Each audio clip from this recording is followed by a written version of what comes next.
એક મહત્વપૂર્ણ ખબર આવી રહી છે। ધરપકડ કરાયેલા શખ્સ એન્જિનિયર હોવાનો ખુલાસો થયો છે। આ સમગ્ર મામલો જે છે એ અગાઉ ડ્રોન અને મિસાઇલ બનાવતી કંપનીમાં તે કામ કરતો હતો અને હની ટ્રેપનો શિકાર બન્યો હોવાનું સામે આવ્યું છે। ન્યૂઝ 18 ગુજરાતી પર એક મોટા સમાચાર। દેશની મહત્વની જે માહિતી છે એ લીક કરવાનું જે ષડયંત્ર છે તેમાં ભારતીય સંરક્ષણ દળોની ગુપ્ત માહિતી લીક કરવાનું આ ષડયંત્ર હતું। વધુ માહિતી સાથે સંવાદદાતા ગીતા મહેતા જોડાયા છે। ગીતા, આખી આ સમગ્ર માહિતી લીક કરવાનો જે રેકેટ હતું એ કેવી રીતે ચાલતું હતું અને કેટલા લોકો રડારમાં છે? જી, અંદાજે એક મહિનાથી સીઆઈડી ક્રાઇમની ટીમ જે છે તે આની આ ષડયંત્રનો પર્દાફાશ કરવા પાછળ લાગી હતી। અંદાજિત 20 થી 25 લોકો આમાં સામેલ છે। ભરૂચમાં એક આરોપીની ધરપકડ થઈ છે, તે ભારતીય નાગરિક છે અને અન્ય જે 20-25 લોકો જે સીઆઈડી ક્રાઇમ સેલના રડારમાં છે તે ભારતના જ અન્ય રાજ્યોમાં હોવાનું સૂત્રો કહી રહ્યા છે અને તમામ લોકો ભારતીય નાગરિક છે। એટલું જ નહીં, તેઓ ક્યાંક ને ક્યાંક આર્મી ઓફિસર છે, ઓન ડ્યુટી હાલ તેઓ ફરજ બજાવી રહ્યા છે। એવા લોકો આ ષડયંત્રમાં સામેલ હોવાનું સૂત્રો કહી રહ્યા છે। અંદાજિત એક મહિનાથી સીઆઈડી સેલ આની પાછળ હતું ને ખૂબ જ એક મોટી વાત કે ભારતીય સંરક્ષણ દળોની જે ગુપ્ત માહિતી છે, મિસાઇલને લઈને, ડ્રોનને લઈને તે પાકિસ્તાની ગુપ્તચર સંસ્થાના એજન્ટોને પહોંચાડવામાં આવતી હતી। ભરૂચની જ્યાં સુધી વાત છે, ભરૂચનો એજન્ટ હની ટ્રેપમાં ફસાયો હતો અને હની ટ્રેપને આધારે તે આ માહિતી લીક કરતો હોવાનું પ્રાથમિક તપાસમાં સામે આવ્યું છે।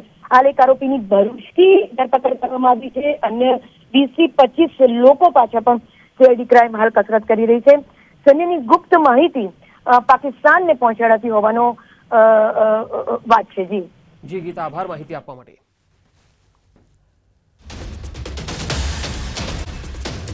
પદ માટે થોડીવારમાં જ મતગણતરી હાથ ધરવામાં આવશે। દિલ્હીમાં મતદાન પ્રક્રિયા હાથ ધરવામાં આવી છે। ડિરેક્ટર પદ માટે 180 મત પડ્યા। 2 સભ્યો વિદેશ હોવાથી તેઓએ મતદાન નથી કર્યું।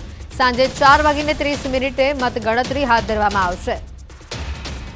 તો સાથે જ આપણે જણાવી દઈએ, આવતીકાલે ઇફકોના ચેરમેનની ચૂંટણી યોજાશે। ચેરમેન માટે આવતીકાલે મતદાનની પ્રક્રિયા યોજવામાં આવશે। ચૂંટણી માટે કુલ 21 ડિરેક્ટરો મતદાન કરશે। દિલીપ સંઘાણી ફરી એકવાર ચેરમેનની ચૂંટણી લડશે।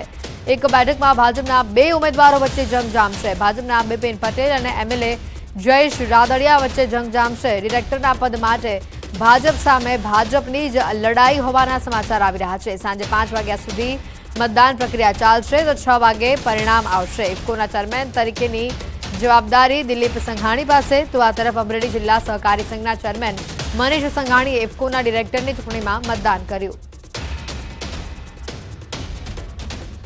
कुछ लोग हैं जो गुजरात से हैं, उनसे हम बात करेंगे क्योंकि जिस तरीके से गुजरात से बिपिन पटेल और जयेश रादडिया अपनी दावेदारी कर रहे हैं, क्या माहौल है, किस तरीके का माहौल है और लोग क्या सोचते हैं, उन्हीं से हम बात करेंगे। सर, ये बताइए अब तक कितने वोट हो चुके हैं? 182 वोट थे। 182 में 2 वोट अमेरिका है। 180 वोट ऑलरेडी पेटी में पड़ चुके हैं। जी, तो क्या लग रहा है? जयेश रादडिया ज्यादा वोट से जीतेगा। पलरा जयेश रादडिया का भारी है। भारी है। क्या कारण है? वो खेडूत नेता है और विठल रादडिया था उसका बेटा है और वो जमीन का आदमी है, इसीलिए वो ज्यादा से ज्यादा मत से जीतेगा। और बिपिन पटेल के बारे में क्या सोचते हैं? वो तो व्यापारी बहन है, इसलिए खेडूत उसको मत नहीं देना। जयेश रादडिया वो किसान नेता है और जमीनी स्तर पर काम किया है उसने और वो भारी बहुमत से जीतेगा।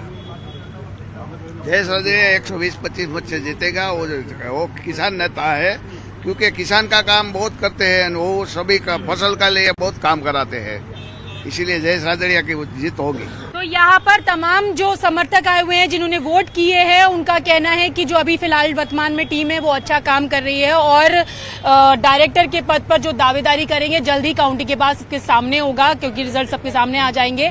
फिलहाल जो लोगों की बात है वो एक पक्ष की तरफ जाती हुई नजर आ रही है, लेकिन काउंटिंग के बाद तस्वीर साफ होगी। कैमरा पर्सन अपू पाठक के साथ रचना, न्यूज 18 दिल्ली। અત્યારે કાઉન્ટિંગ પૂરું થયું છે અને મને જે પ્રકારે મતદારો આવ્યા છે, જે મતદાન કર્યું છે, જોતા લાગે છે કે એ મતદાન મારી તરફે થયું છે, ભારતીય જનતા પાર્ટીની તરફેણમાં થયું છે। तो सर, जो 2 लोगों ने नहीं वोटिंग किया, क्या उसका भी असर पड़ेगा इस पे? 2 માણસો અત્યારે અહીંયાથી બહારગામ અમેરિકા ગયેલા છે, તો એનાથી લાંબુ કંઈ ફેર પડશે નહીં। सर, आप दावेदारी कर रहे हैं और आपके साथ में ही जयेश राडडिया जो कि निर्दलीय खड़े हुए हैं, तो क्या कहेंगे आपके अगेंस्ट में? નહીં, મને પાર્ટીએ મેન્ડેટ આપ્યો છે એટલે પાર્ટીના મેન્ડેટ ઉપર હું લડી રહ્યો છું. પણ જયેશભાઈની વાત છે તો જયેશભાઈ જોડે જે પ્રશ્નનો જવાબ મળશે.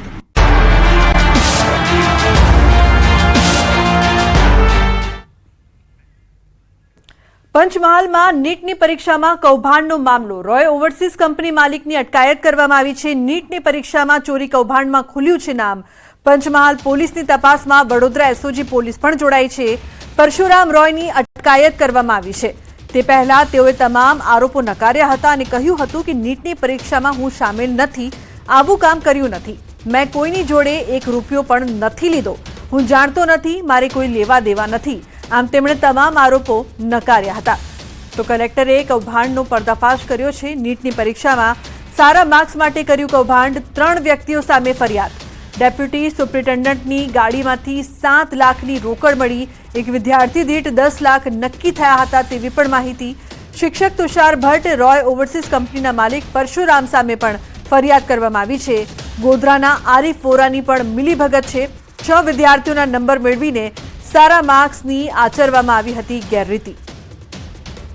તો મહત્વનું છે કે એક શિક્ષક સહિત 2 વ્યક્તિઓ સામે ફરિયાદ કરવામાં આવી છે. પરીક્ષામાં તુષાર ભટ્ટ ડેપ્યુટી સુપ્રિન્ટેન્ડન્ટ હતા અને હવે આ મામલે તપાસનો ધમધમાટ. ઓવરસીઝ કંપનીના માલિક પરશુરામ રોય પણ આ કૌભાંડમાં સામેલ હોવાની જે ચર્ચા થઈ રહી હતી તે બાદ એક નવા ખુલાસા થઈ રહ્યા છે. નીટની પરીક્ષામાં મોટું કૌભાંડ આચરવામાં આવ્યું હતું અને જે વિદ્યાર્થીઓ છે તેમની સાથે રૂપિયા નક્કી કરીને માર્ક્સ પણ નક્કી કરવામાં આવ્યા હતા, પેપર નક્કી કરવામાં આવ્યું હતું. પંચમહાલમાં નીટની પરીક્ષામાં સમગ્ર કૌભાંડ સામે આવ્યું હતું.